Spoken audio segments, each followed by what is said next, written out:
नमस्कार, मेरे channel Narendra the story teller पर आपका स्वागत है। मैं आज आपके लिए राहुल सांकृत्यायन की वीर चंद्र सिंह गढ़वाली नामक पुस्तक के दूसरे अध्याय तरुणाई की उषा का दूसरा भाग लेकर आ रहा हूँ। इसमें शक नहीं कि ये प्रथाएँ तालुकदारों और बिहार के जमींदारों की जमींदारियों में भी पाई जाती थी, पर वे इतनी कठोर नहीं थी। अंग्रेज यह सब जानते थे, लेकिन वह उनको हटाना नहीं चाहते थे। बारदाश्त और कुली उतार से तो बड़े बड़े अफसर भी लाभ उठाने के लिए तैयार थे। कोई इन नाजायज़ मांगों को पूरा करने से इनकार कैसे कर सकता। यदि किसी ने ऐसी हिम्मत की तो उसके खिलाफ कड़ी रिपोर्ट कर दी जाती। फिर गरीब किसान को जुर्माना, तलवाना आदि दंड भोगने के लिए तैयार होना पड़ता। कोई बहाना लेकर जो बेचारों पर मार पीट पड़ती, उसकी तो कोई गिनती नहीं। आप बीती बर्दाश्त सुनिए। चंद्र उस समय 13 साल से अधिक का नहीं था। गढ़वाल का डिप्टी कमिश्नर अपनी मेम के साथ वेडो विंसर के जंगलों में शिकार खेलने के लिए आया। सारा गांव उसकी बर्दाश्त में लग गया। पूरी आवभगत की गई। पास के डाक बंगला में ठहराया गया। साहब शिकार के लिए जंगल चला गया। मेम बंगले में रह गई। वह किसी को मालूम नहीं था। गांव का एक बेवकूफ नंगा कूदते हुए बंगले के सामने से गुजरा। मेम ने उसे देख लिया और इसे अपना अपमान समझा। साहब के आने पर इसकी शिकायत की। जिले के सबसे बड़े अफसर डिप्टी कमिश्नर और सो भी अंग्रेज के सामने यह गुस्ताखी सचमुच अक्षम्य थी। गाँव के सभी आदमियों को सामने खड़ा किया गया। मेम उस आदमी को पहचान न सकी। गांव भर को पौड़ी में डिप्टी कमिश्नर की अदालत में हाजिर होने का हुक्म हुआ। पौड़ी में जाने पर उन्हें वहां से 20 से 25 पड़ाव दूर जोशीमठ से भी आगे तिब्बत की सीमांत पर नीति जाने का हुक्म हुआ। खाने की चीजें पीठ पर लादे सारा गांव नीति गया। साहब उनके मुकदमे का जल्दी फैसला नहीं करना चाहता था। वह चाहता था इनकी खूब शासक कर दी जाए। नीति जाने पर हुक्म हुआ कि इसका फैसला पौड़ी में मेम साहब करेंगी। साथ का खर्च खत्म हो गया था। घर वालों को चिट्ठी आई कि खाने पीने की चीजें पैसा कौड़ी लेकर पौड़ी जाओ। लोग पीठ पर सामान लादे पौड़ी की ओर दौड़े। सबका दिल कांप रहा था। मेम न जाने क्या दंड दे। राणासेरा गांव का गौरीदत्त ब्राह्मण अपने जादू टोने के लिए कुछ ख्याति रखता था।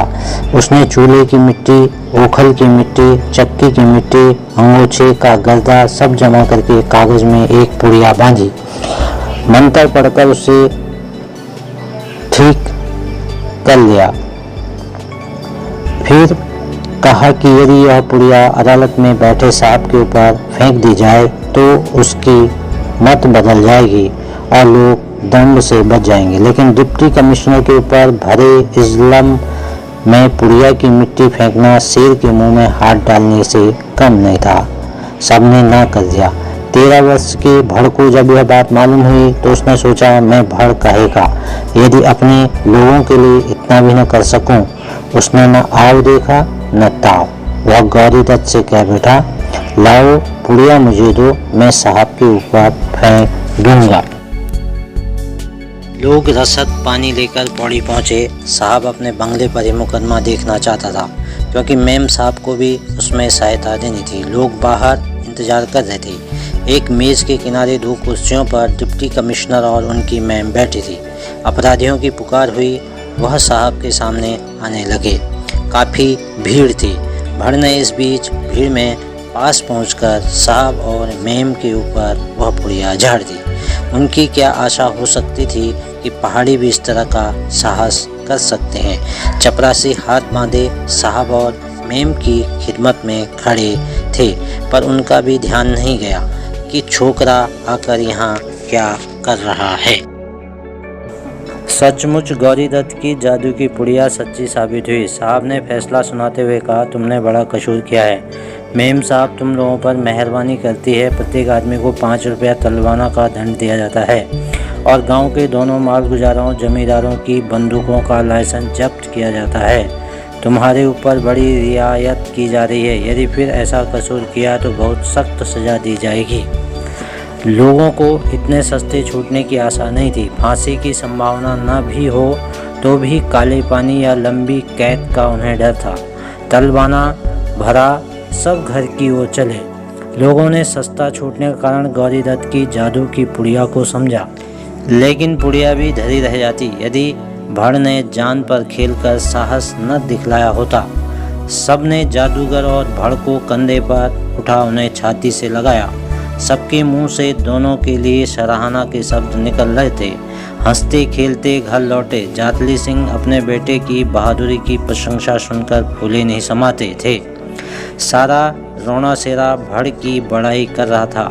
उसकी कीर्ति गांव तक ही सीमित नहीं रही, वह चौथान पट्टी से बढ़कर चांदपुर परगने में छा गई। डिप्टी कमिश्नर के ऊपर जादू की पुड़िया फेंकना कितना साहस का काम था, लेकिन यह सब बारदास्त प्रथा का प्रताप था। आज के लिए इतना ही। अगला भाग अगले अंक में। यदि आप मेरे चैनल पर नए हैं तो कृपया सब्सक्राइब कीजिए और बेल आइकॉन को क्लिक कीजिए। धन्यवाद।